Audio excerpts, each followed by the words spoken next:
শিৱভক্ত সকলোৱে শাওণ মাহত ব্ৰত ৰাখে আৰু শিৱভক্তসকলৰ কাৰণে শাওণ মাহৰ দিনটো পবিত্ৰ দিন আৰু শিৱভক্তসকলে শাওণ মাহত নিৰ্দিষ্ট নিয়ম নীতিৰ মাজেৰে শিৱ ব্ৰত ৰাখে।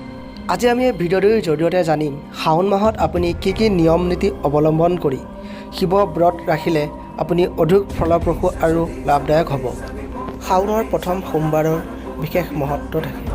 ভক্তসকলে গোটেই বছৰটো শাওণ মাহৰ প্ৰথম সোমবাৰৰ বাবে গভীৰ অপেক্ষা কৰে।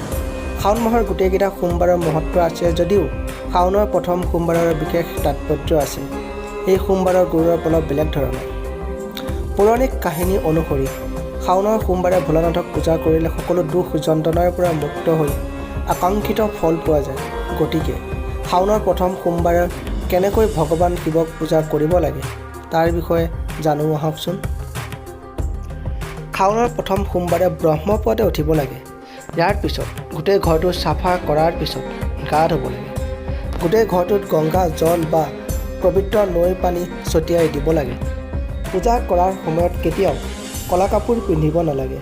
মূলত সেউজীয়া, কেশৰ, হালধীয়া, ৰঙা, বগা কাপোৰ পিন্ধাটো শাওণত শুভ বুলি গণ্য কৰা হয়। এই দিনটোত ভগৱান শিৱৰ লগতে মা পাৰ্বতীকো ফুল, ধূপ, প্ৰদীপ আৰু প্ৰাণীৰে পূজা কৰিব লাগে। যদি আপুনি ব্ৰত পালন কৰে তেন্তে গোটেই দিনটো ফল মূল খাওক আৰু দিনটো এবাৰহে আহাৰ গ্ৰহণ কৰক। শস্য আৰু নিমখ নাখাব কেতিয়াও। যদি আপুনি ব্ৰত ৰখা দিনটোত শুই থাকে বা নিমখীয়া বস্তু খায় তেন্তে সেয়া ব্ৰত ৰখা বুলি ধৰিব নোৱাৰি।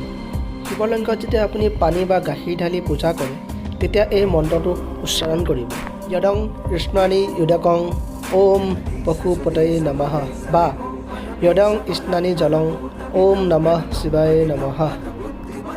শাওণৰ প্ৰথম সোমবাৰে ভগৱান শিৱক পূজা কৰাৰ বিশেষ তাৎপৰ্য আছে। পূজাৰ সময়ত চাউল আগবঢ়াব লাগে। লক্ষ্য ৰাখিব যাতে চাউলবোৰ ভঙা চিঙা নহয়।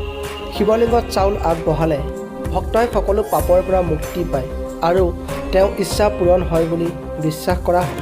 ভক্তসকলে বেলপাত, ধতুৰা, বগা ফুল, চন্দন, ভস্ম, বেল, ফল, শিৱলিংগত ভাং অৰ্পণ কৰি ভগৱান শিৱক গাখীৰেৰে অভিষেক কৰিব লাগে। পূজা কৰাৰ পিছত ব্ৰতৰ কথা পঢ়িলে বা শুনিলে বিশেষ ফল পোৱা যায়।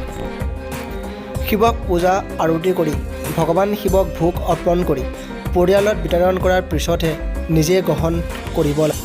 শাওণ মাহৰ প্ৰথম সোমবাৰে ভগৱান শিৱক পূজা কৰিলে কেৱল ফল পোৱাই নহয়, পূজা কৰাৰ সময়ত মন্ত্ৰ জপ কৰিলেও বিশেষ ফল পোৱা যায়। শিৱৰ পঞ্চাক্ষৰ মন্ত্ৰটো হ'ল ওম নমঃ শিৱায়। হয়, এই মন্ত্ৰটো আপুনি শিৱ ব্ৰত ৰখাৰ সময়ত দিনত কমেও দুবাৰকৈ হ'লেও জপ কৰিব লাগে আৰু শিৱৰ আখ্যান বা শিৱ পুৰাণ এবাৰ হ'লেও পাঠ কৰিব লাগে। তেতিয়াহে উচিত ফল আৰু ব্ৰত ৰখাৰ ফলপ্ৰসূ হয়।